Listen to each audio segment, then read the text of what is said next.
바다 위에서 날이 밝았다. 서울을 떠난 지 7일째. 울릉도 도동항을 떠난 지 약 6시간. 밤을 새워 달려야 할 만큼 섬은 멀리 있었다. 그 백길의 거리만큼이나 우리 마음속에서도 독도는 또한 그렇게 아득히 먼 변경이었다.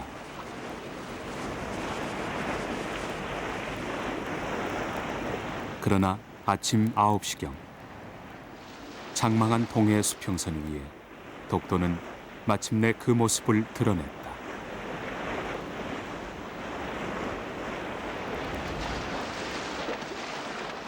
육지로부터 217km, 울릉도로부터 동남방 92km. 이 한바다 가운데 표석처럼 솟아오른 두 개의 바위섬이 독도를 이루고 있다. 어디나 깎아지른 절벽으로 에워싸인 가파른 섬. 섬의 주인은 오직 수천 수만의 갈매기 떼들 뿐인 것처럼 보이는 여기가 바로 독도다.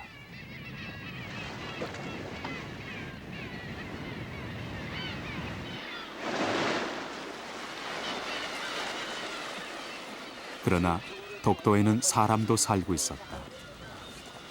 KBS 취재팀이 배를 댄 독도의 서쪽 섬 서도에는 4사람의 어부가 이미 들어와 머물고 있었다. 대한민국 울릉군 울릉읍 도동 산 63번지. 그들의 섬엔 번지수도 있었다.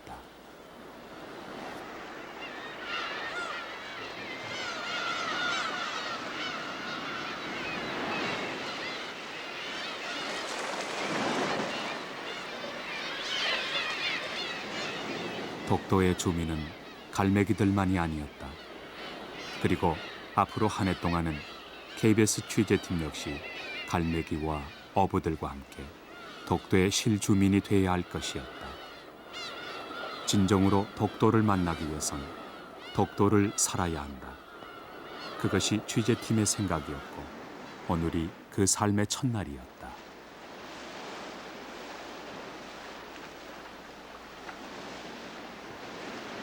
우리가 가져온 발전기가 우리 몸을 의탁할 서도의 어부 숙소에 처음으로 전등불을 밝혔다. 어부들과 취재팀, 서로 낯선 사람들을 더 가까이 둘러앉힌 것은 따뜻한 불빛 때문만이 아닐 것이다. 오히려 한 점 불빛을 에워싼 섬의 어둠, 그 거대한 바다의 침묵 때문일 것이다. 그럴 때는 아줌마들이 좀 밥을 다 했거든. 아줌마들이 밥하는 아줌마가 다 했어.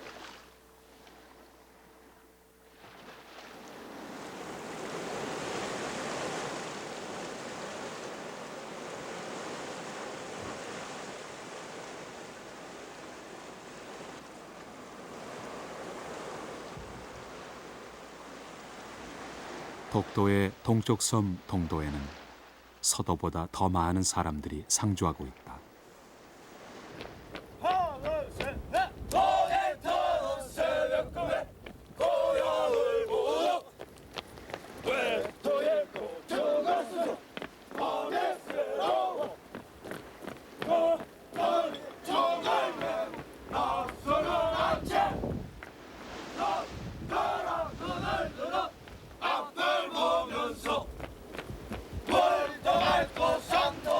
열다섯 명의 젊은이들, 울릉경찰서 소속 경찰과 전투경찰로 이루어진 독도 경비대원들이다.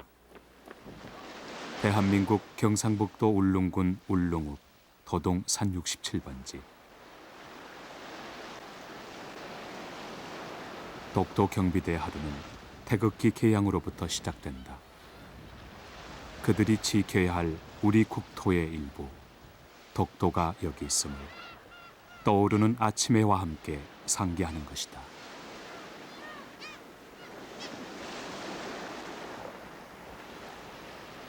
독도에는 평지가 없다. 동도의 봉우리를 깎아 만든 헬리포트가 경비대의 유일한 연병장이다. 공에다 줄을 매야만 족구를 할 수 있는 근무지 또한 이곳뿐일 것이다. 때문에 그들 누구에게나 독도 근무는 특별한 체험이 된다.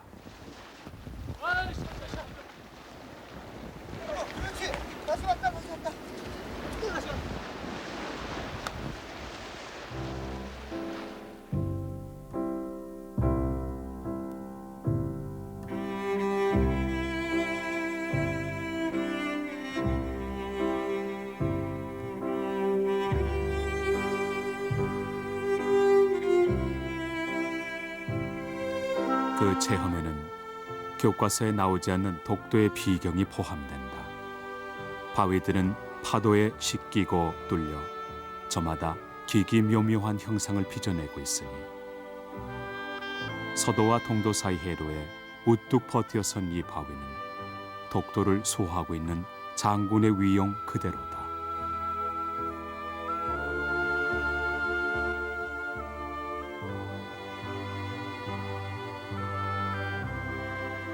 동서도와 30여 개의 바위로 구성된 독도의 풍광은 빼어나게 아름답다. 섬 전체에 걸쳐서는 10수개나 되는 해식 동굴들이 장관을 이룬다.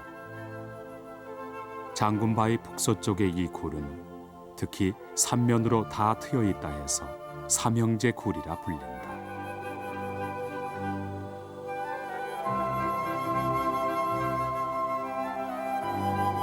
서도의 북쪽 끝머리에서 돌연히 치솟아 오르는 암벽 기둥은 탄건봉이다.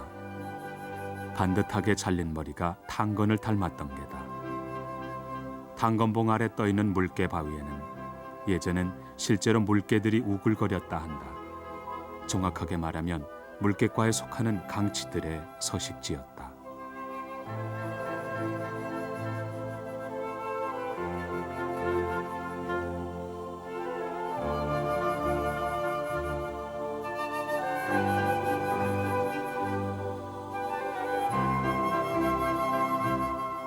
독도의 봉우리와 바위들에 전해지는 이름들. 그것은 독도에 닿았던 사람들의 발자취를 전해준다.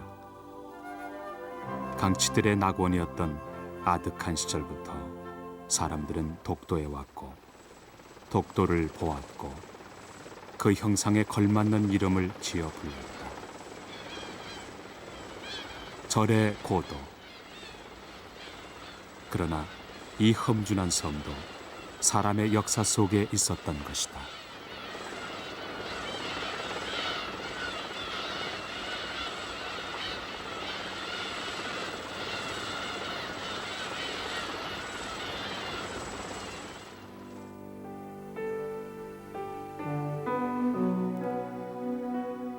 지금처럼 독도에 사람이 상주하게 된 것은 그리 오랜 일이 아니다. 그러나 최소한 서기 512년부터 이 섬은 우리 영토로 편입되어 있었다. 울릉도를 경영하던 우산국이 신라에 복속하면서부터였다.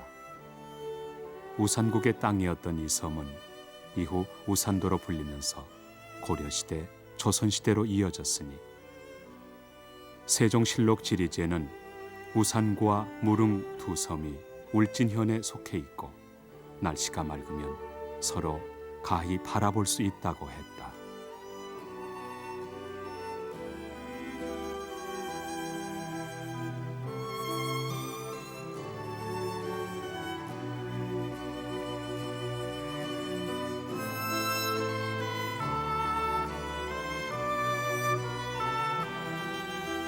울릉도와 독도는 하나의 생활권이었다.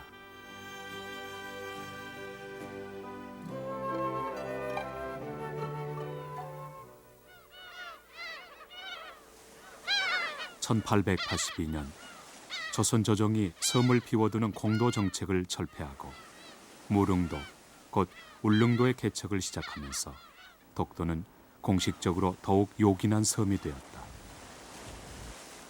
독도 근해야말로 울릉도 어부들에게는 대대로 물려온 문전옥답이었던 것이다. 울릉도 어부들이 건너와 한 해 절반을 독도에서 살고 있는 것도 이 연안의 어획이 그만큼 풍부하기 때문이다. 현재 일종 공동어장으로 지정되어 있는 독도 근해는 울릉도 도동어촌계에서 관리하고 있고 해마다 4명의 어부가 한겨울에 들어와 이듬해 봄까지 머물며 조업을 하고 있다.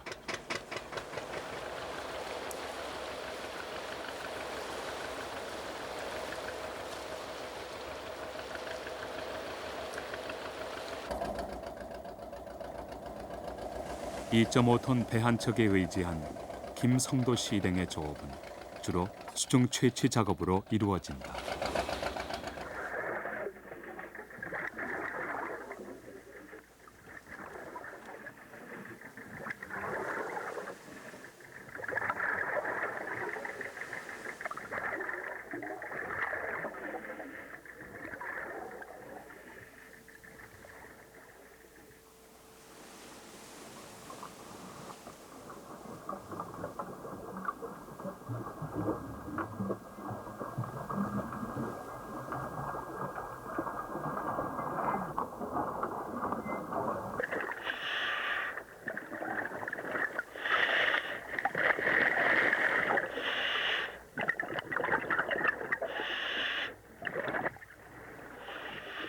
물이 맑아 멀리까지 내다보이는 독도의 바닷속.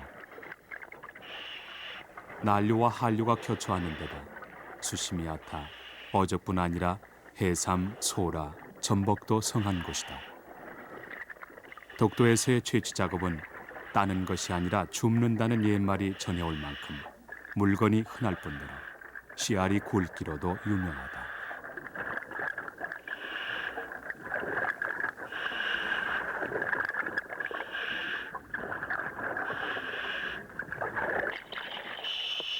그리고 그 수많은 사람들의 손길이 거쳐갔어도 독도의 바닷속은 아직도 넉넉하다. 때문에 바다만 잔잔하면 작업은 하루 종일 계속된다.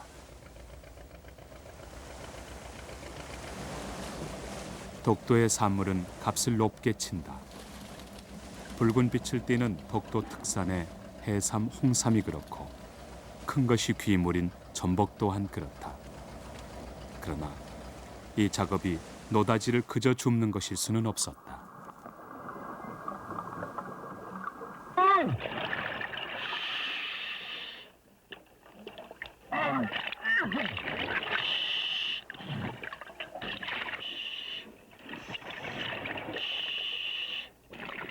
때로 물속에서 사람 키만한 문어의 습격을 받기도 하는 것이다. 그리고 바다의 위협은 실상 문어뿐이 아닐 게다.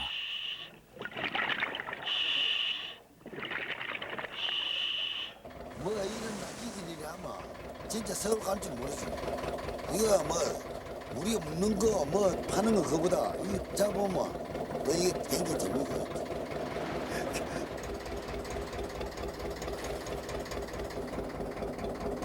안 몰라 그러는데. 어부들은 바다의 그 위협을 타고 넘으면서도 고기 잡는 재미에 세월 가는 줄 모르는 사람들이다. 사람에게 덤벼들던 문어도 어부들의 갈쿠리 낚시에 걸리면 재밌거리가 된다. 자기는 뭐 그래도 이렇게 잡은 문어들이 서도에서 겨울을 나는 어부들의 밥상에는 가장 긴한 반찬거리가 될 것이었다. 저번에보다 엄청 힘이 좋지.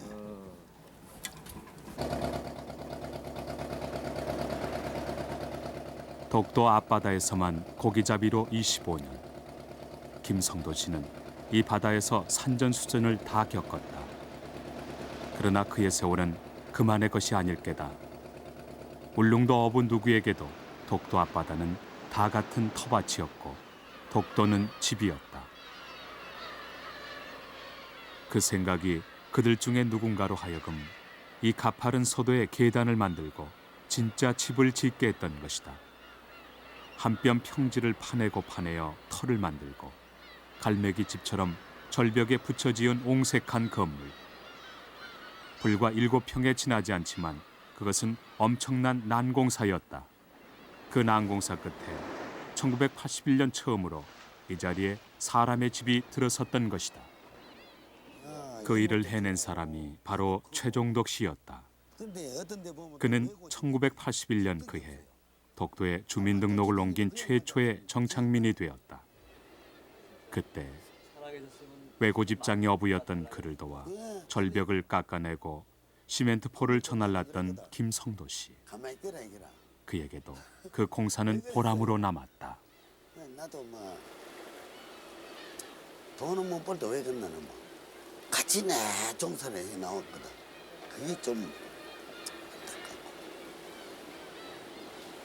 최정도 어른 얘기를 들어보니까 상당히 비상하셨던 분이에요. 네, 머리 좋고 머리 좋아요. 그 내하고 이제 둘이가 수의를 해요. 그 이런 계단 만드는 것도 내하고 전부 다. 그 뭐 물거래 그 공사 머신 그거 전부 다 수의를 해요. 수의해가 전부 다 같이 해나고 그래. 영화가 고생만 했어. 1987년 최종덕 씨가 세상을 뜬 후 사람들은 그를 독도의 의로운 파수꾼으로 기렸다. 최종덕 씨로부터 독도는 무인도가 아니라 주민이 있는 섬이 되었던 것이다. 독도의 주민으로 정착하기 위해 그는 서도의 남쪽 기슭에 있는 집에서 정반대편에 있는 샘물까지 길을 낸 사람이기도 했다. 갈매기나 날아 넘을 수 있는 거의 70도나 되는 급사면을 쪼아 계단을 만들었던 것이다.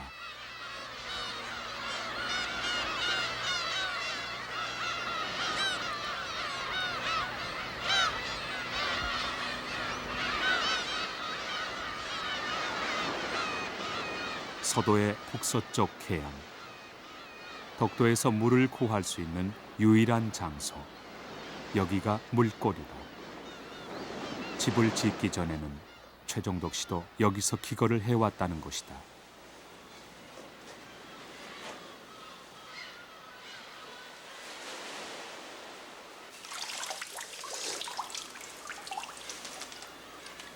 괜찮지? 약간 간간하지?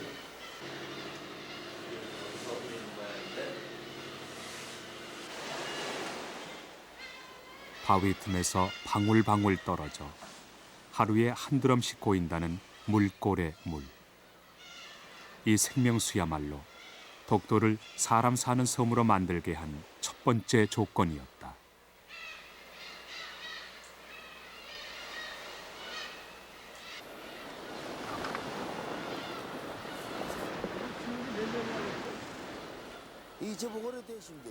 섬은 살아있었다. 덕도는 그저 거대한 바위 덩어리가 아니었다. 숨겨진 샘이 있어서 섬은 살아있었다.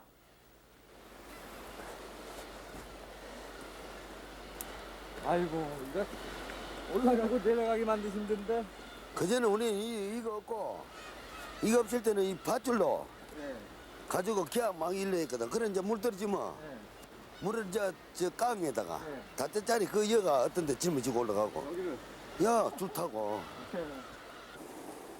예 처음에는 전부 이제 주동했는데 해녀들은 걸치게 물골의 이 해안은 예전부터 어민들이 붐비던 곳이었다. 채취 작업의 기간에는 어부와 해녀들이 수십 명씩 집단 기거했고 주거용으로 아예 굴을 파니도 있었다. 다 살았지. 여기가 배석진 씨. 예 바로 이 자리입니다. 여가 옛날에 그 배석진 씨가 요 이제 여기다 이제 그 집을 만들어가 여기 이제 있었죠. 그 배짜리고 그것도 전부 그 양반이 하고 그 뒤에 이제 우리가 이 공사하기 시작했죠. 이거 이 밑에 이거 삼행기가 이 석 달에 있는 겁니다. 이 밑에 굴떨로 전부 떨었거든. 그 호수 돼가지고 아 이거 다 자연적으로 된 게 아니라 이거 타가지고 이 저 뭐고 집. 예. 호수로 바닷물을 끌어와 한 옆에는 수산물을 보관할 웅덩이를 만들고 다른 쪽에는 구들장을 놓아 온돌까지 들였던 배석진 굴. 그 안에 들어가면 빼도 맛있어요. 몇 년 전에는 이 굴에서 수많은 강치들의 뼈가 출토되기도 했다. 그러나 울릉도 어부들은 그때 그것을 인골로 알았다고 한다. 파도 그랬는데 이거 뭐죠? 이거 전부 뼈가 아니죠. 근데 이런 거 보면 알아. 이게 뭐 사람 뼈가 그런 건 없거든. 뼈가 이거 나오니까네. 실제로 굴 안에는 아직도 많은 뼈 조각들이 있었다. 폭격에 맞아 죽은 사람 이제 나왔다고 이놈을 막 마다리 자리에 거다가 사가 왔어요. 그런데 수 달라는 기라. 그 와그라 너희들. 인간 뼈가 이제 티 나왔다고 그 가다 저가 묻어놓고. 이건 폭격으로 여기서 죽은 사람. 예. 근데 빼라 이기라. 그걸 가마서 저 가짜 있는 거라 그래 할 수 없이 넘어왔지요 우리가. 술을 쥐니까 지어서 만다서 묻어놓고 절로 막 해서 그래 와가지고 그러고 뭐 일로 해야지 무서워가. 그들이 이것을 사람의 뼈라고 믿었던 이유는 근 반세기 전에 일어난 일 때문이었다. 기록에 의하면 미 군정하인 1948년 6월 8일 독도에서는 대참극이 벌어졌다. 독도에서 미역을 따던 어부들과 어선들이 미군의 B-29기로부터 폭격을 당했던 것이다. 미군기가 독도를 폭격 연습의 목표로 사용한 결과였다.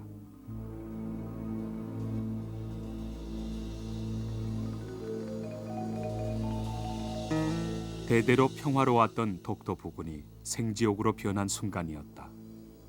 발동선, 전마선을 합쳐 침몰된 배가 23척, 확인된 사망자만 16명. 총 사망자는 30명이라고도 전하고 50명이라고도 전한다.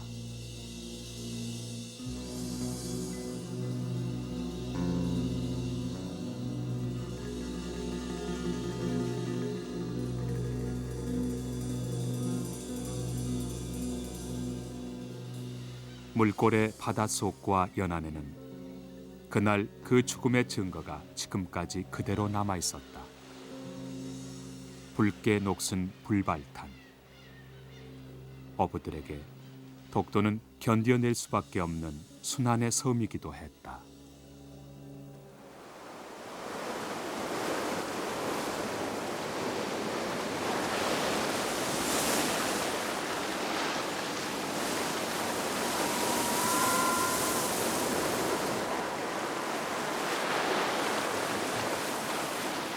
(4월 10일) 바다가 심상치 않다. 돌풍이라고 한다.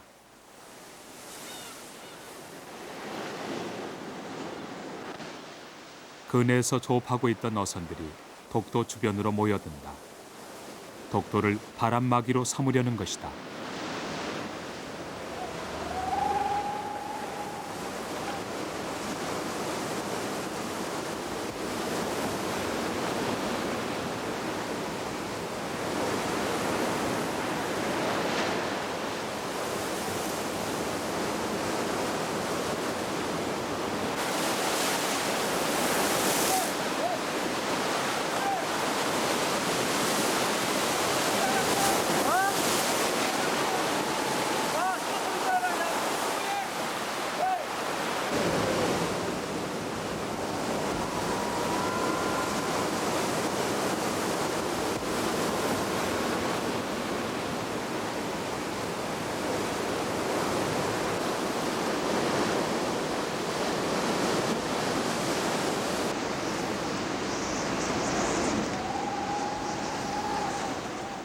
집에서는 벌써 사다리가 날아가고 안테나가 뽑혀나갔다.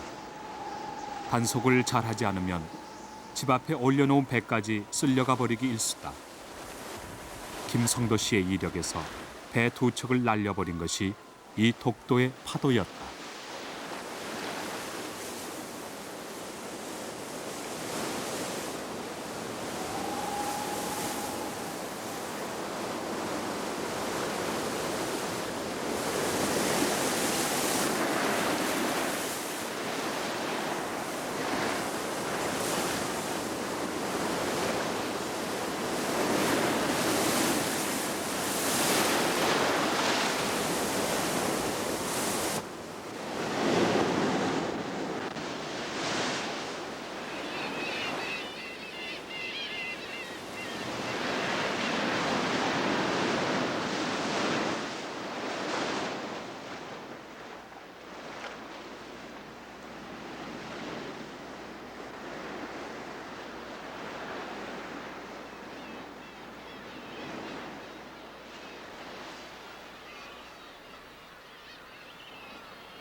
일 년 중 파도가 아주 찬잔한 날은 70일밖에 안 되는 것이 독도의 조건이다.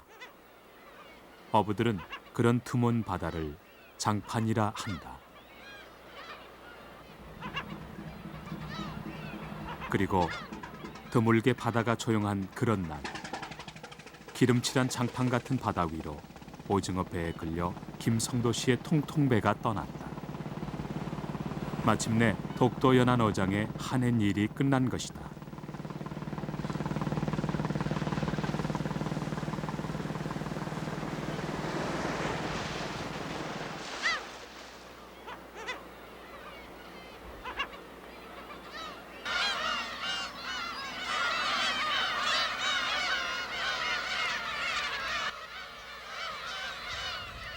자세히 들여다보면 섬은 적막하지 않았다.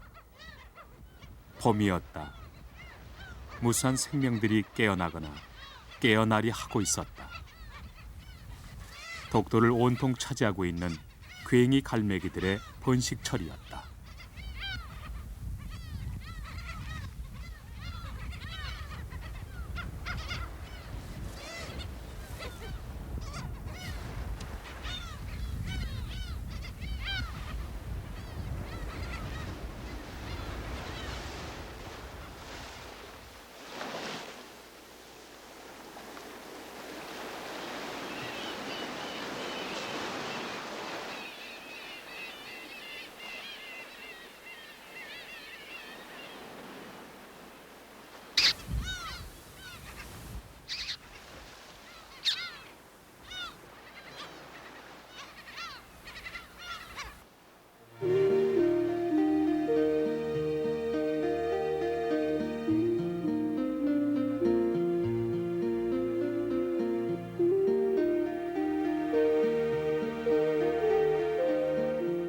괭이 갈매기들뿐만이 아니다. 이 계절의 독도는 진기한 철새들의 내방으로 풍경이 다채로워진다. 이런 외딴 섬까지 어떻게 이들이 오게 됐을까? 이동 중에 잠깐 쉬어가는 것일까? 강풍에 날려 길을 잃은 것일까?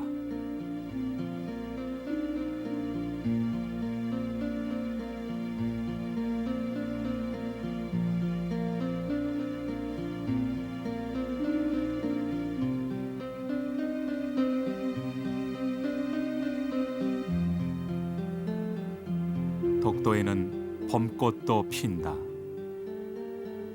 얼핏 아메색 일색으로만 보이지만 실은 독도에도 5, 60종의 풀과 나무들이 자라고 있는 것이다.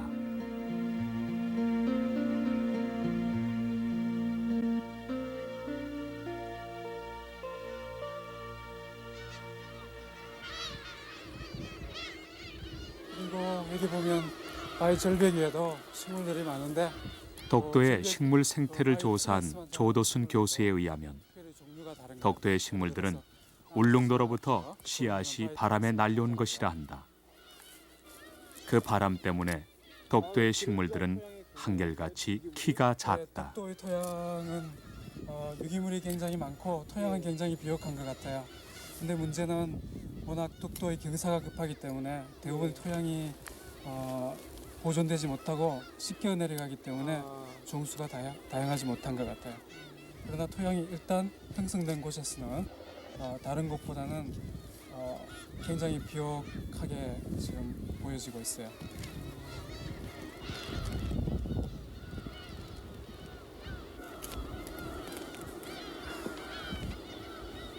이것은 앵축가의 갯같이 수염인데 잎이 마치 장미꽃이 배열된 모양으로 되어 있죠. 그래서 이것을 가리켜서 로제트라 그래요. 그리고 잎이 굉장히 두꺼운 걸 알 수가 있어요. 근데 로제트형 식물들은 대체로 잎을 땅 표면에 붙이고 있기 때문에 굉장히 강한 바람이 불어도 체온을 잃어버리지가 않죠. 그래서 겨울철에도 이러한 식물들은 잘 살 수가 있어요. 여기 털의 모양도 종 구별 요인 될 수 있습니까? 그럼요. 종마다 털의 모양이 다 달라요. 독도의 식물에는 대체로 털이 많은데 그 이유는 건조에도 잘 견디고 또한 추위에서 자기의 체온을 보존하기 위한 하나의 수단이라고 볼 수 있죠. 독도의 열악한 환경에 적응한 식물만이 여기 살아남았다. 급경사로 토양은 부족하고 비는 내리는 대로 배수되어 늘 수분이 부족한 환경. 그것은 독도 전체가 화산암으로 이루어진 섬이기 때문이다.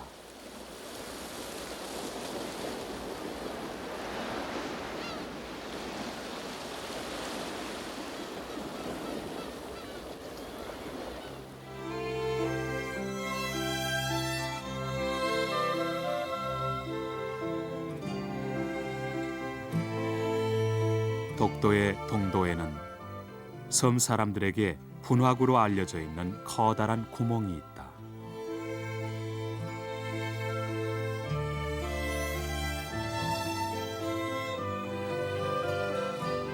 내부는 종처럼 텅 비어 있고 바다 쪽으로도 두 방향으로 수로가 뚫려 있어 그 안쪽까지 바닷물이 마음대로 넘나드는 곳이다. 이곳에서 용암이 들끓어 올랐던 것일까? 이곳이 과연 독도를 생성시킨 분화구였을까?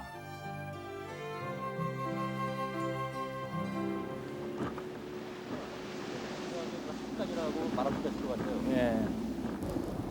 여기 독도에서 제일 아름다운 곳 중에 하나거든요. 여기 천장굴이라고 이름을 부르는데 이쪽 사람들은 분화구라는 이름을 붙여놨거든요. 근데 선생님 보시기엔 어때요? 여기가 진짜 화산 활동했을 때 분화구인지. 독도를 구성한 암석의 그 규모를 볼 때 요만한 크기에서 이 그 분출은 사실 힘들거든요. 그러니까 요만한 규모라고 한다면은 아마 독도를 형성시키는 그 마지막 단계의 어떤 분화구일지도 모르죠. 조그만 거 보면은. 독도 전체를 형성시킨 주 브라구는 이보다 훨씬 컸을 겁니다. 훨씬 커야지 가능하거든요. 천장굴보다 더 큰 분화구를 필요로 했다니 독도는 대체 언제 어떻게 생겨난 것일까? 취재팀은 박기화 박사와 손영관 교수에게 지질 탐사를 의뢰했다. 방사장으로 나 있는 전리들이 발달되지 않거든요. 서도의 한쪽 귀퉁이에서 주목할 만한 지질 구조를 발견했다. 가장자리는 그 기공이 바로 상당히 수중 작은데 화산 활동의 증거인 베개 구조라는 것. 커지고 또 그 입자들이 크기도 다소 커지거든요. 그걸 봐서 이게 하는 게 수중 용암 그 분출을 얘기하는 배기 구조가 아니겠느냐 하는 생각이에요.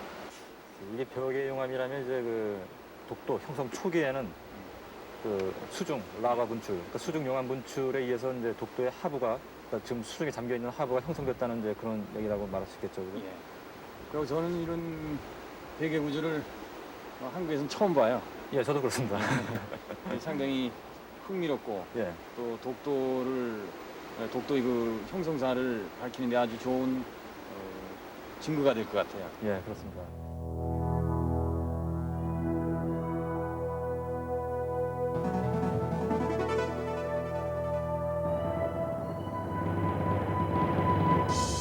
미국의 크리거 엔터프라이즈에 의뢰한 독도 암석의 연대 측정은 독도가 지금으로부터 무려 460만 년 이전에 생성되기 시작했음을 알려주었다.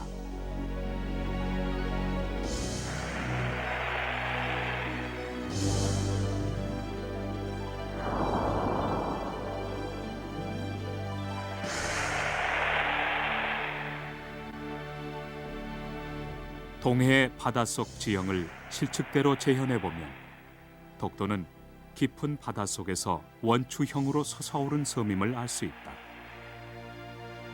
수심 2,000m에서부터 용암이 쌓여 이룬 모습이다. 현재 우리가 바다 위에서 보는 독도는 전체상의 100분의 1에 지나지 않는 것이다.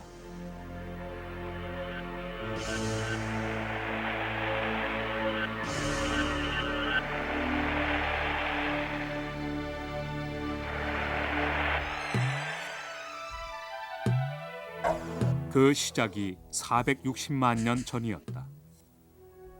해저에서 화산 활동이 시작되고 그것이 이후 200만 년 이상에 걸쳐 바닷속에 용암을 퇴적시켰다.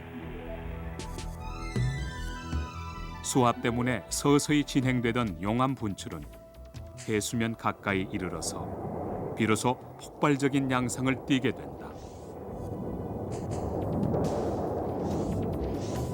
화산재와 용암이 해수면 위로 나오기 시작했고 바닷물과 빗물에 의해 용암이 굳어지면서 섬의 모양이 형성되어 갔다.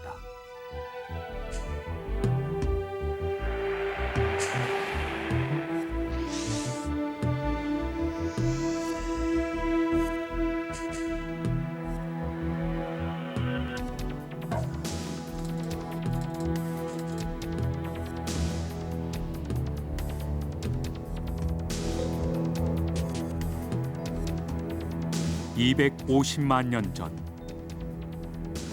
하나의 커다란 화산체였던 독도는 바닷물의 침식 작용에 의해 또다시 둘로 나뉘어졌다.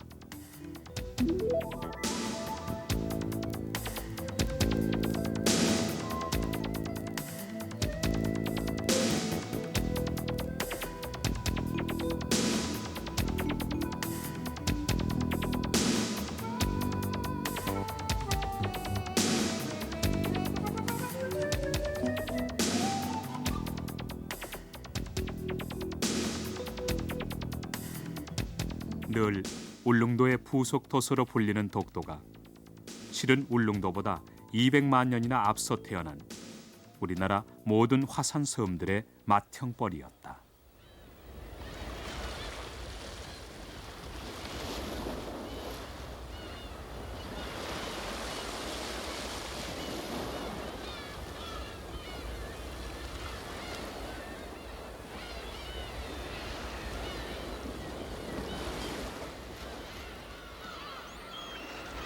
그리고 또 유구한 세월이 흘러갔다.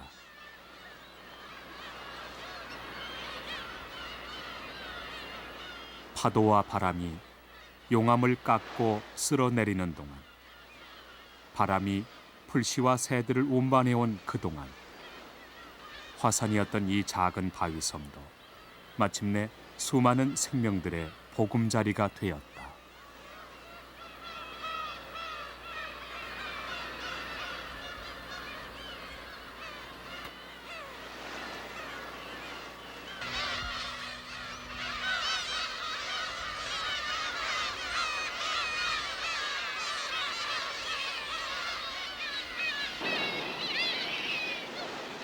(5월) 말의 어느 날, 괜히 갈매기의 서식지에 변고가 생겼다.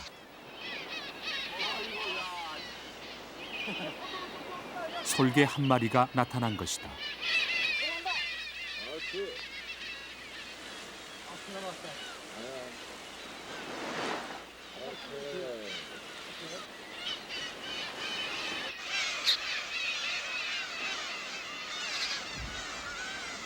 갈매기들은 스크럼을 짜듯이 집단적으로 솔개를 위협한다.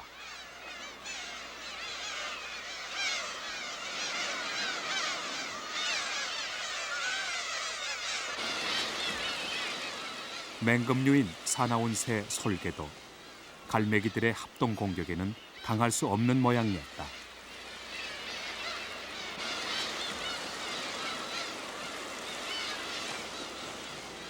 침입자는 결국 갈매기들에게 쫓겨갔다.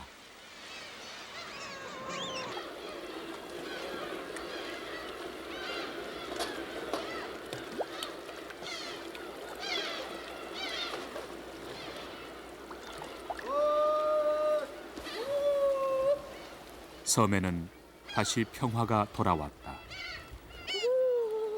그러나 이 무렵에 괜히 갈매기들에겐 먹이를 구하는 일도 전쟁과 다르지 않다.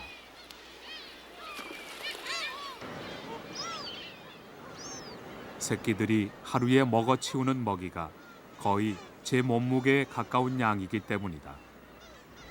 워낙 많은 갈매기들이 새끼를 기르고 있으므로 어미가 제대로 먹이를 구하지 못하면 굶어 죽는 놈도 생기게 된다.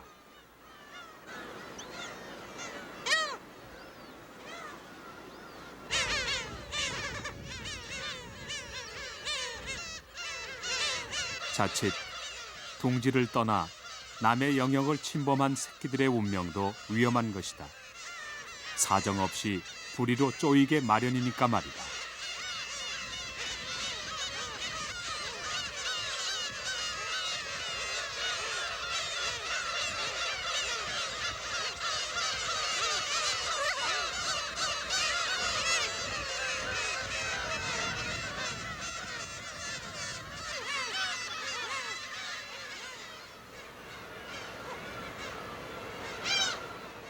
그렇게 어미를 잃은 새끼들을 데려다 키우는 것이 취재팀의 새로운 소일거리가 되었다. 그러나 그런 새끼들은 부족함 없는 먹이에도 불구하고 얼마 못 가서 죽곤 했다. 어미의 지극정성만이 정상적인 성장을 보장하는 모양이었다.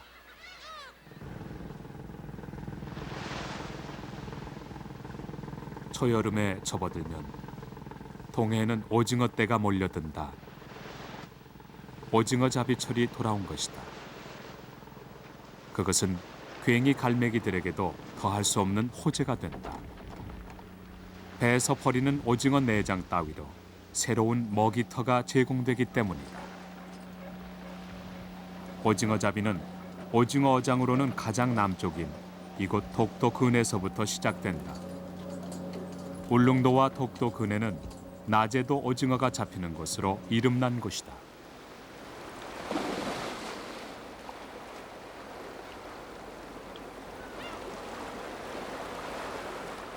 그러나 오징어 잡이는 역시 밤이 제맛이다.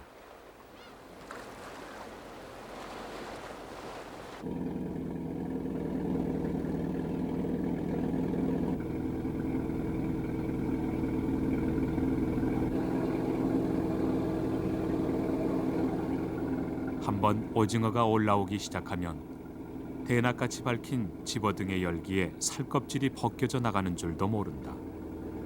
앉은 채 날밤을 지새게 되는 것이다.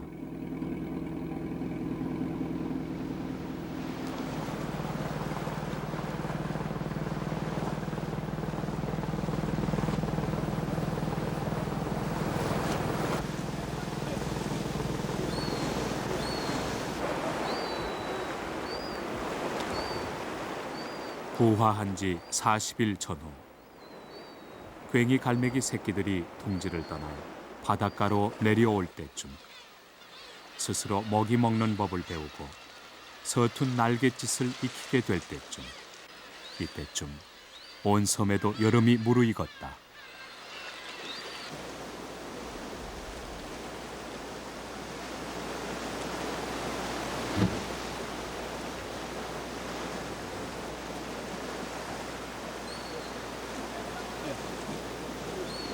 동도 경비대원들의 스포츠가 좁은 헬리포트 연병장을 벗어나 바닷물 속으로 내려오는 것도 여름 한철의 풍경이다. 그 풍경 속으로 새끼 갈매기들이 비상하기 시작하면 갈매기들이 섬을 떠날 때가 가까워졌다는 신호요. 여름이 끝나간다는 신호다.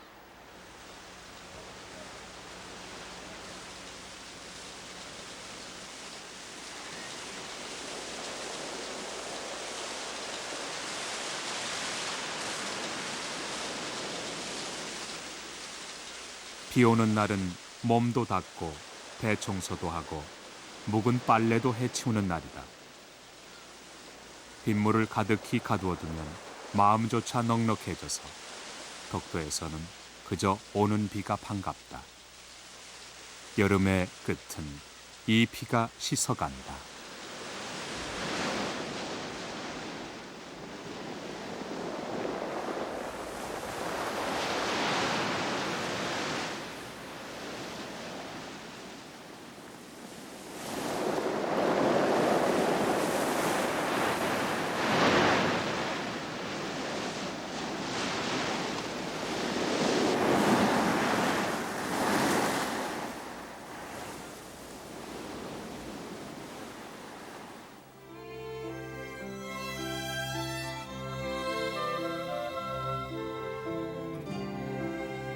(8월부터) 갈매기들이 급속하게 줄어들어 독도는 더욱 적막해졌다.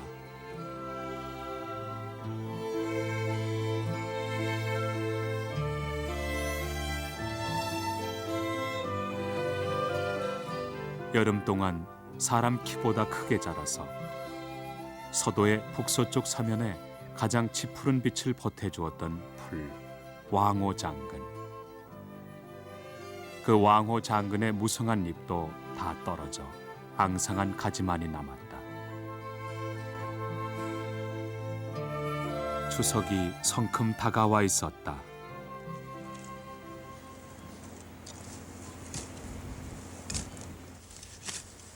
독도 경비대원들도 육지의 다른 사람들처럼 벌초를 했다. 동도에는 지난 40년간 이곳에서 근무하다 순직한 5위의 위령비가 모셔져 있는 것이다. 그 최초의 순직자는 허학도 씨. 사후에 그는 경사로 추서되었으나 순직할 당시인 1954년 그는 단지 민간인의 신분이었다. 그는 독도 의용수비대의 일원이었다. 1954년부터 1956년 경찰의 임무를 이관하기까지 대장 홍순칠의 지휘 아래 독도를 지킨 것은 울릉도 청년들의 민간 조직이었다.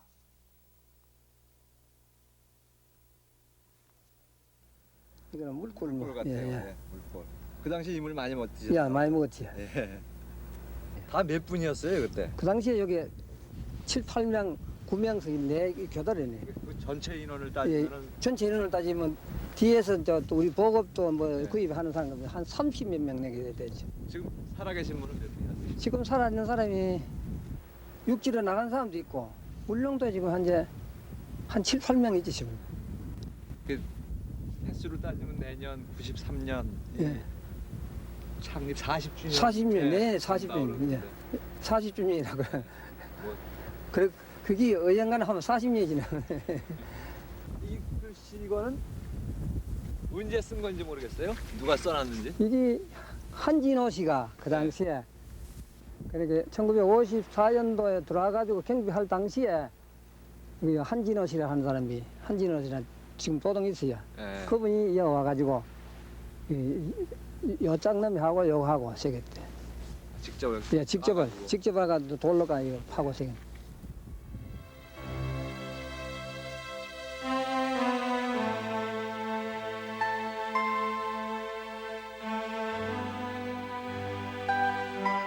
그들이 분개한 것은 독도가 일본 것이라는 주장 때문이었다. 1952년 우리 정부는 평화선 라인을 선포함으로써 독도가 우리 영토임을 분명히 했다. 그를 계기로 시작된 한일 간 독도 영유권 분쟁. 분쟁의 시는 러시아와 일본과의 대결 구도로부터 시발되었다. 1904년 러일 전쟁 당시 일본은 해전에서의 승리를 위해 독도에 망루를 설치하는 등 전략적 목적으로 독도를 이용하고자 했다.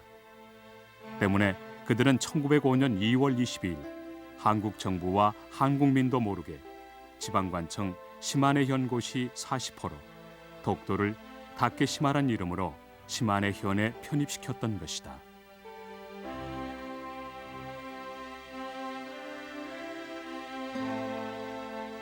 전략적인 이유가 아니더라도 독도를 획득한다는 것은 어업상에 막대한 이권을 안겨주는 일이었다.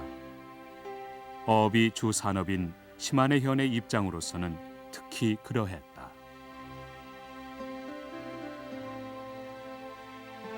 일본이 독도를 무단 편입한 사실은 이듬해야 알려졌다.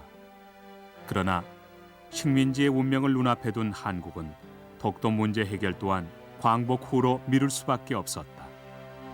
헌데 가엘의 시마토미 죽도야 돌아와라 섬과 바다 이런 얘기입니다. 네. 그분은 어딘가 하면은 그 일본 시마네경에 바로 그 시원청 앞에 경찰국이 있습니다. 네. 그 경찰국 앞에 역시 똑같은 기물을 줬는데 이걸 조사해 보니까 일본 시마네경 그 8개시에 이런 기물을 갖다가 약 한 10년 전부터 세워놓고 있습니다. 우리는 지금 여기서 보면 일본 사람들이 독도에 대해서 아무 얘기도 하는 것 같지만 좀 가보면은 상당히 이게 심각한 문제라는 것을 느꼈습니다.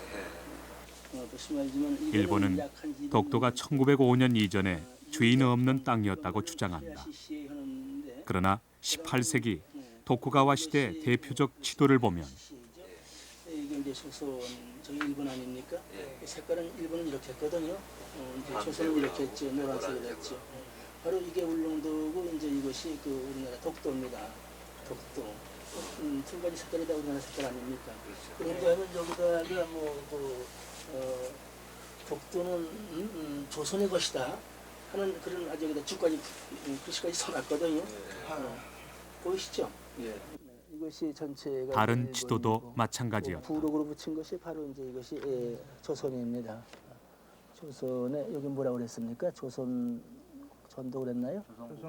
네, 전도 그랬죠. 네, 이것이 울릉도입니다.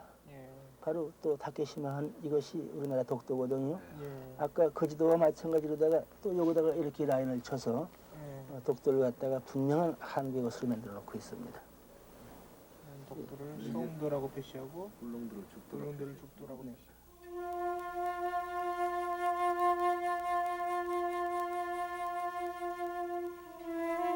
독도는 주인이 있는 섬이었다.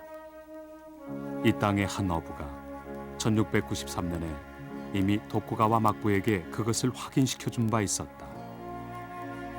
울릉도와 독도 근해에 일본 어선이 조업하는 것의 분격, 일본까지 쫓아가 막부로부터 이 두 섬이 조선의 영토임을 승인하는 서계를 받아냈더니 숙종실록은 그 이름을 동네 어부 안용복이라 전한다.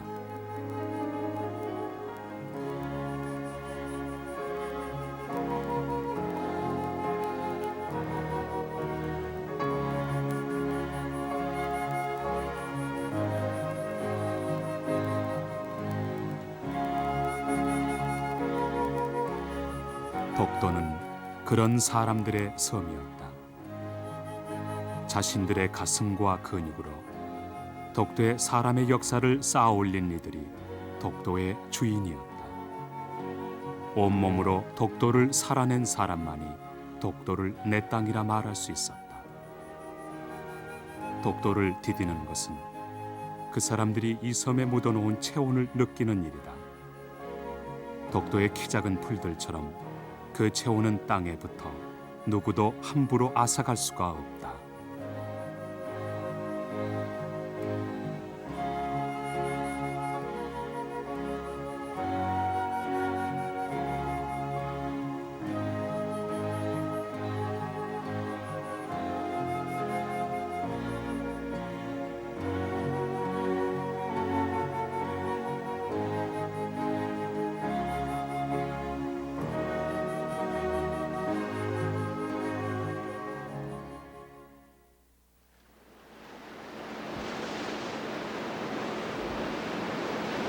그리고 태풍의 소식이 왔다.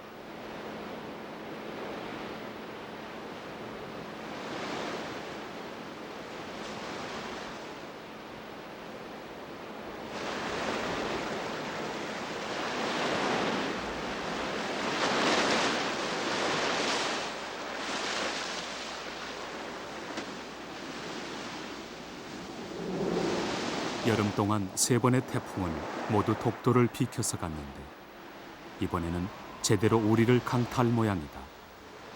집이 과연 무사할지 불안감은 지울 수가 없다.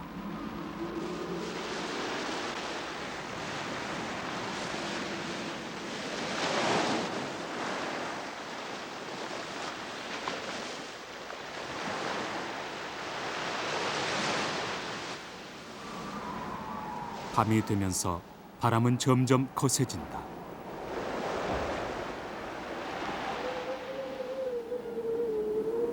태풍 테드가 빠른 속도로 북상함에 따라 현재 제주도와 남해 전해상, 서해 남부와 서해 중부 먼 바다에는 태풍주의보가 내려져 있습니다.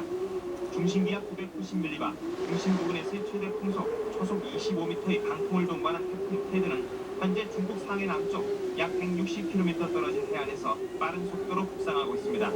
이 태풍은 오늘 밤부터 방향을 북동쪽으로 틀어 내일 오후 4시에 군산 부근 서해안에 상륙한 뒤 내일 밤에는 우리나라를 통과할 것으로 예상됩니다.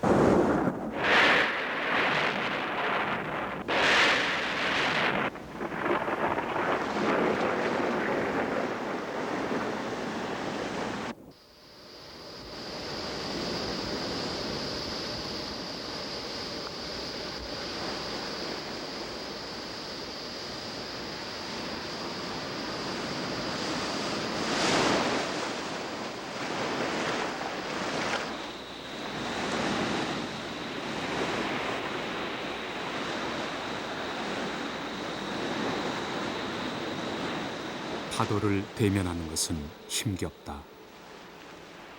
그나마 다행으로 이번 태풍은 C급이다. 집은 침수되지 않고 넘길 것 같다.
설거지를 하려고 바닷물을 퍼올리다가 오히려 파도에 휩쓸릴 뻔했다.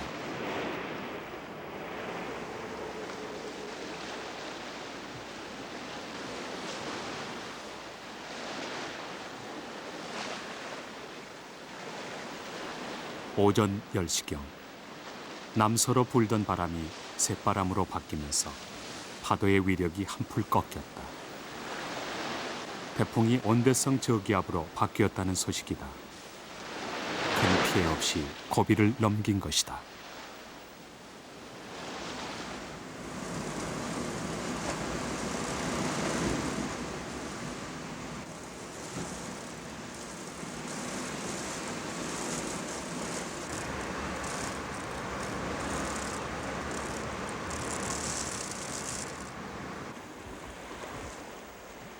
태풍이 지나간 섬에는 소슬한 가을 기운이 돌았다.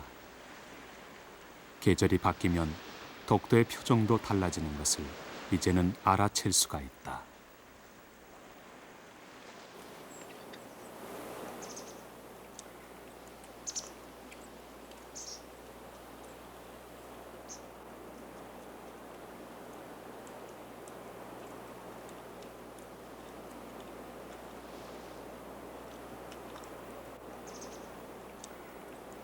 사진작가 김수만 씨의 카메라는 봄과는 또 다른 종류의 새들을 포착해냈다. 북에서 내려온 겨울 철새 말고도 육지의 숲에서 사는 새들이 와 있는 것은 뜻밖이었다.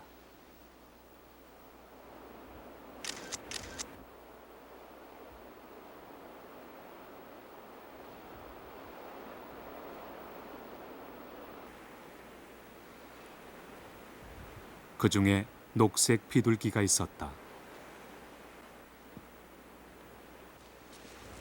그것은 눈을 의심할 만한 일이었다.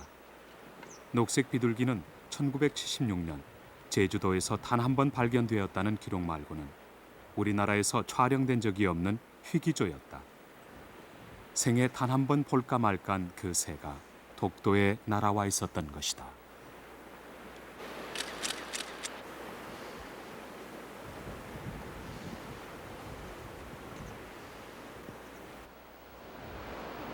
바다 쪽에도 새로운 손님들이 와 있었다.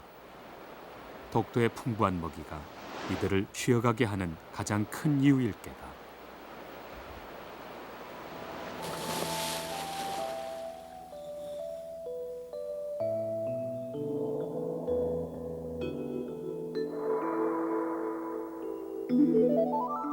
새들에게도 사람들에게도 독도가 귀한 것은 이 바다가 있기 때문이다.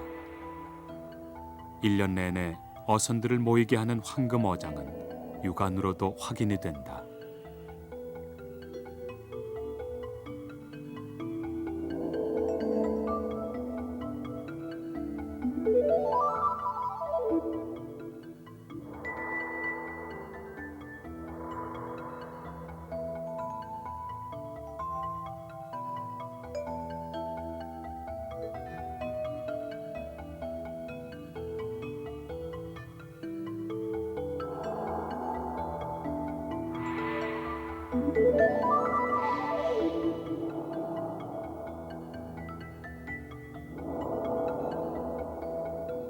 독도의 수중 생태는 특이하다.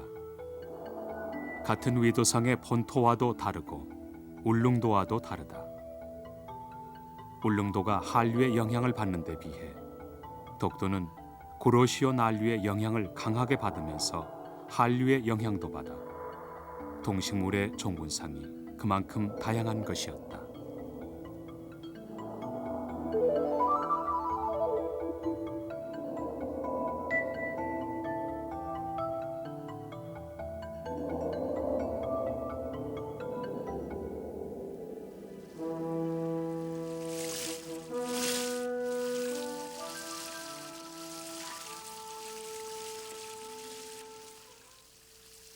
옛날 그 어렸을 때 보면은 난류와 한류가 부딪히는 거기에서 이제 고기가 많이 나왔다. 어윤식 교수는 수중 탐사에서 한류성 식물과 난류성 식물이 함께 나는 것을 확인했다. 독도 바다는 천혜 수산 보고일 수밖에 없었다. 이 독도는 이 난류 영향을 받는 게 확실하다고 이제 단정을 지을 수가 있겠어요. 특히 그 그물복말이나 파리나 부채말 이런 것들은 진짜 그 따뜻한 바다에 사는 정말 많이 분포하거든요. 이 독도를 옛날에 우리나라의 전체 해안을 갖다가 남해구, 동해구, 서해구 네. 이렇게 제주구 이렇게 나눠서 해조 분포에 따라서 그래서 그 82년도 이 독도 조사에서 그 나온 이 해조 출현종을 가지고 얘기했는데 독도는 이제 동해안하고도 다르다. 그리고 제주하고도 가깝지만은 제주구에 묶을 게 아니라 독도구로 하나로 정하자 하는 그 얘기가 있었어요. 독도구. 네. 한 10여 년 전에 구획을 정해놓은 독도구란 게 타당한 가설이었다. 그게 이제 입증이 되는 거죠.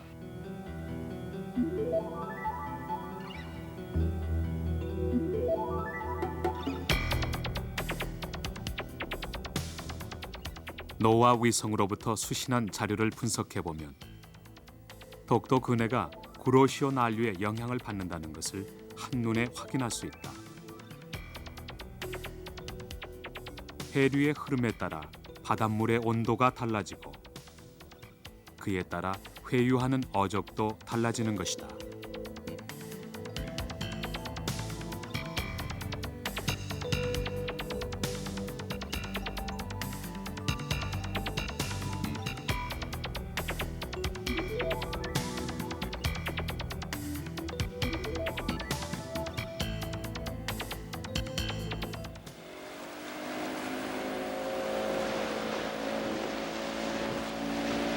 독도는 우리 국토의 최동단에서 이 바다를 지키고 있는 섬이다. 독도를 지키려던 사람들은 이 바다를 지키려던 사람들이었다. 울릉도의 푸른 독도 가꾸기 모임의 사람들도 예외가 아니다. 이들은 지난 봄에 이어 올 가을에도 나무를 심으러 들어왔다.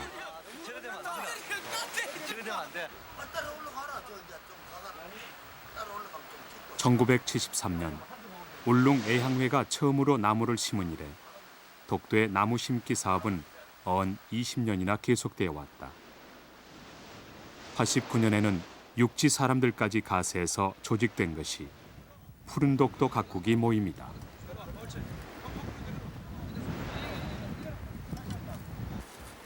향나무, 해송, 섬보리장나무 등 해풍에 강한 수종들을 골라 그동안 심은 나무가 1만여 그루 이상. 물론 그중에서 많은 수는 뿌리 내리기에 실패했다.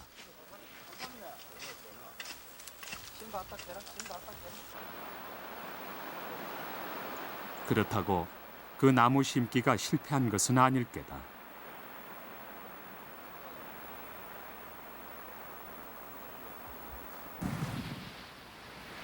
독도를 딛고 독도의 흙을 만지며 나무를 심는 사람들은 실은 나무가 아니라 자신의 채취를 거기 심는 것이기 때문이다.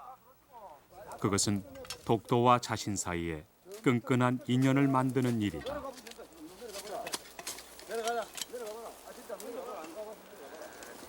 여기 골목으로 곱피 나는데 이게 곱피입니다. 보러 오세요. 89년 자신들이 심었던 동백이었다. 그런 나무의 꽃망울에는 범상할 수 없다. 이 독도에서 동백나무 꽃 보기는 이게 역사상 처음인 것 같습니다.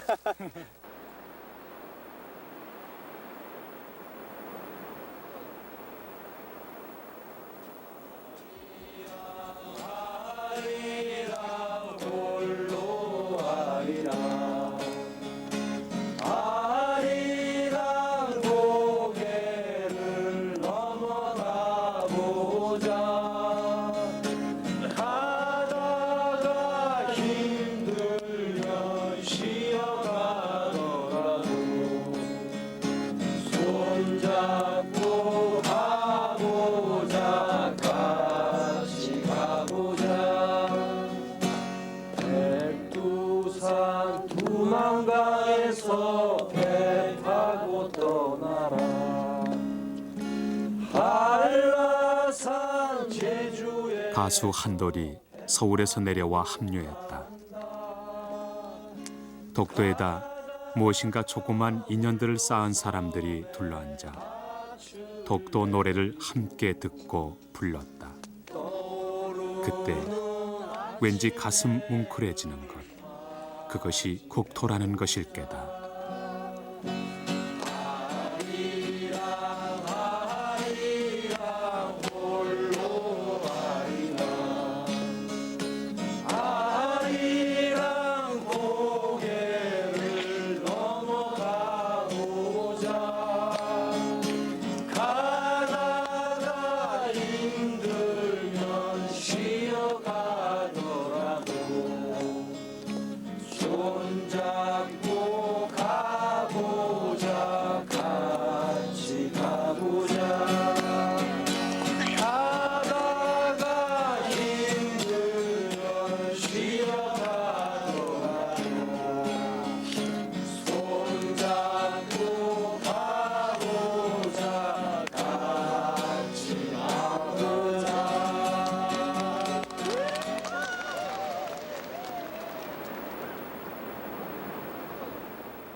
겨울이 다가올 무렵 독도에는 귀한 손님들이 연이어 나타났다. 11월 23일 서도의 물골 비탈에서는 독도 최초의 동백꽃이 피었다.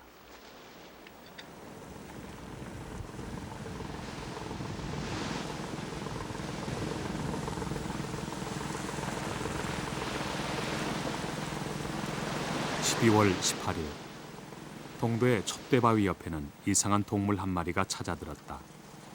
물범이었다. 북태평양 연안에 널리 분포해 있으나 근래 우리나라에서는 몇 년에 한 번씩 발견됐을 뿐인 동물이다. 사진으로만 본 강치와도 비슷하다.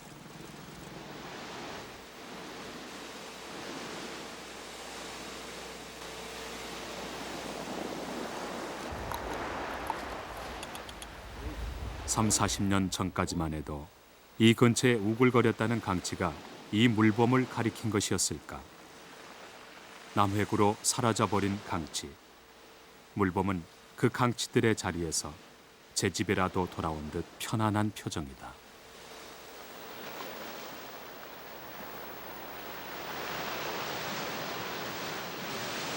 그리고 물개 바위에 파도 넘는 일이 잦아지면서 독도에 긴 겨울이 닥쳐왔다.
겨울 독도는 고적했다.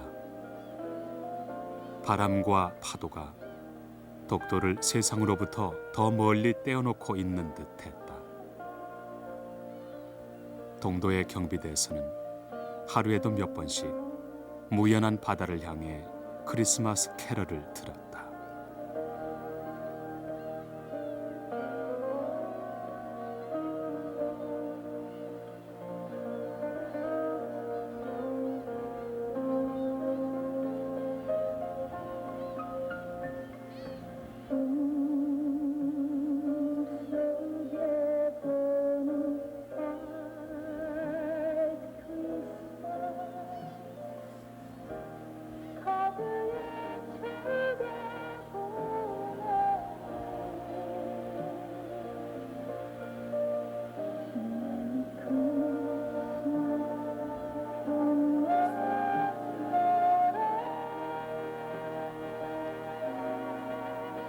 사람이 그립다.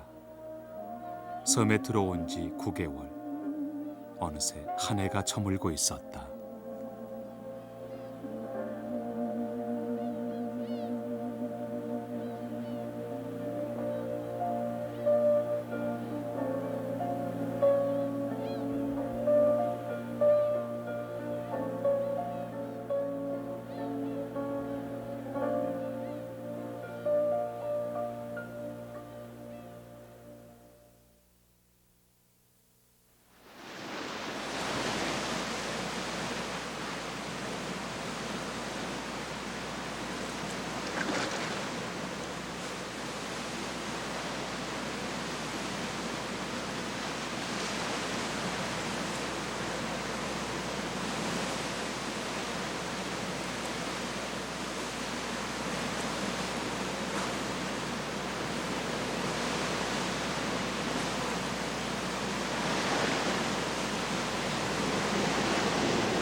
독도에서 새해를 맞았다.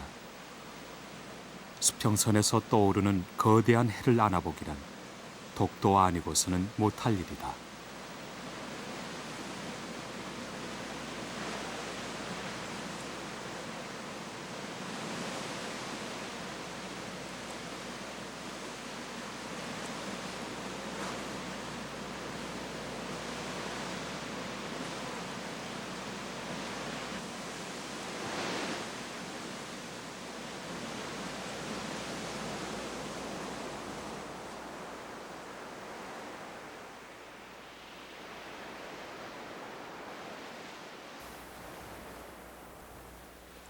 설날 차례는 동도 식구들과 서도 식구들이 다 함께 모여 지내기로 했다.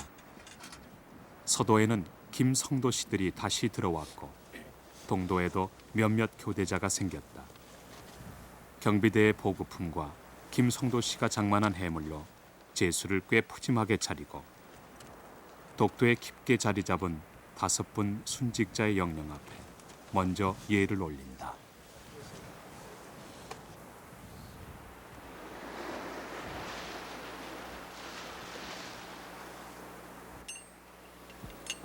바다를 향해 상을 놓고 망향제를 지냈다. 취재팀과 경비대와 어부들이 합동으로 잔을 올렸다. 독도에다 살을 부비고 사는 사람들은 여기 다 모인 셈이다. 애기 저 부모님 보고 싶은 사람 없나?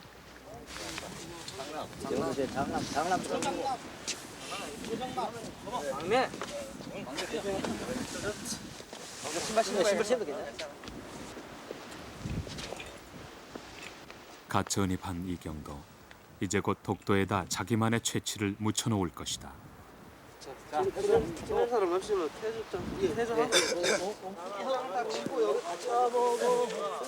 이거 내가 잡은 거요? 안 먹어라. 오랜만에 날씨도 좋고 안주도 덕담도 넉넉하여 동도 서도 식구들의 얼굴이 모두 다 밝다. 일기 때문에 수시로 끊어지는 보급도, 폭풍 후의 기억도, 긴 겨울밤의 고적감도 그저 잊어버린 얼굴들이다. 이 사람들이 여기 있기에 독도는 잊혀지지 않는 것일 게다. 이 사람들 때문에 독도는 저 멀리 사람들의 세상과 따뜻한 실핏줄로 이어지고 있는 것일 게다.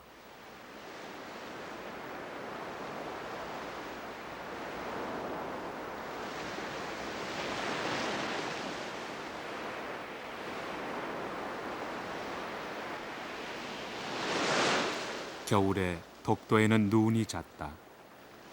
한 달이면 열흘은 바다도 험해서 배를 띄우지 못하는 날. 집안에는 반찬거리가 똑 떨어지게 마련이다. 그런 날 어부들은 독도의 비탈에서 토끼풀이란 나무를 캤다.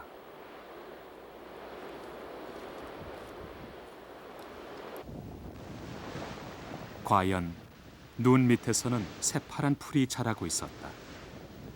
겨울도 끝이 멀지 않은 것 같다.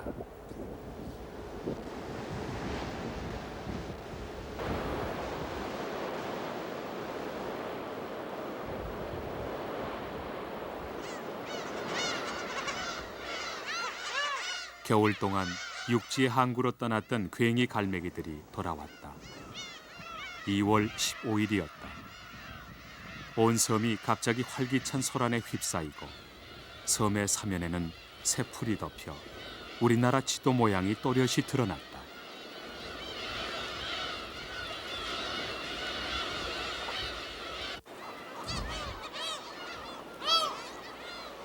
다시 짝짓기 계절이 돌아온 것이다. 완연한 봄이었다.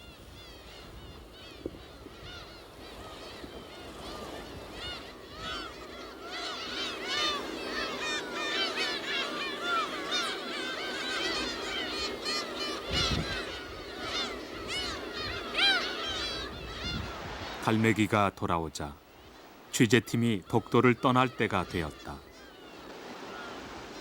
황량한 유배지에 던져진 듯했던 첫날의 각오가 지금은 한없이 낯설어 보인다.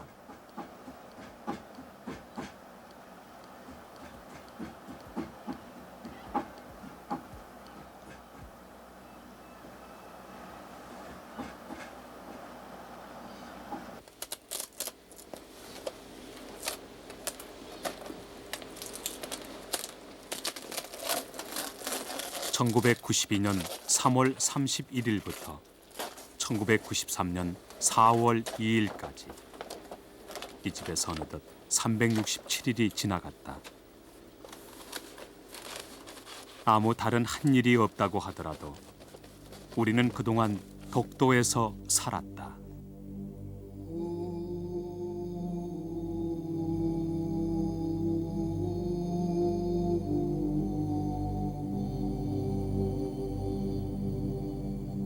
우리가 삶으로써 독도도 비로소 우리에게 살아있는 국토의 일부가 되었다. 한 사람의 기억을 묻을 때마다, 한 사람의 인연을 묻을 때마다, 그 순간마다 독도는 절의 고도이기를 멈추었다. 가파른 그 절벽 위에 있었던 사람 때문에, 거친 그 파도 위에 있었던 사람들 때문에, 거기서 울었던 사람들 때문에, 거기서 웃었던 사람들 때문에 독도는 피부치같이 안쓰러운 우리 땅이 되었다.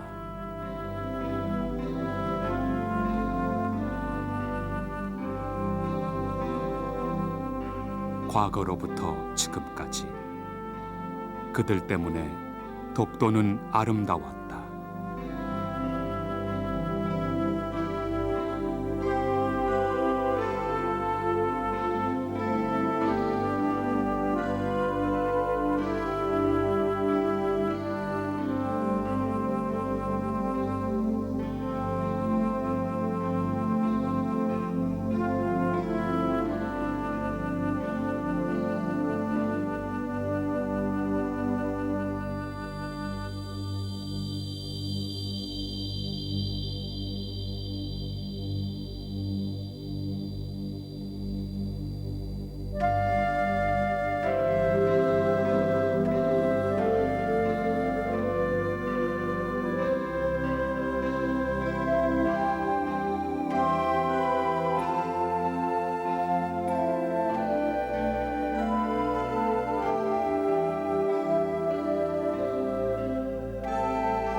이제 떠날 시간이 되었다. 말 그대로 한 집 식구였던 어부들에게 작별 인사를 했다.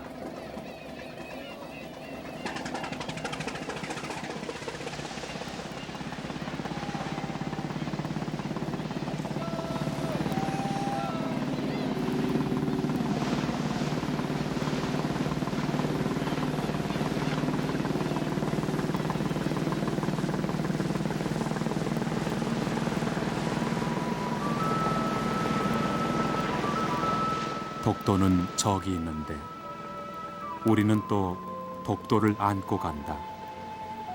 그 섬엔 물도 나고 꽃도 피고 사람도 살았다.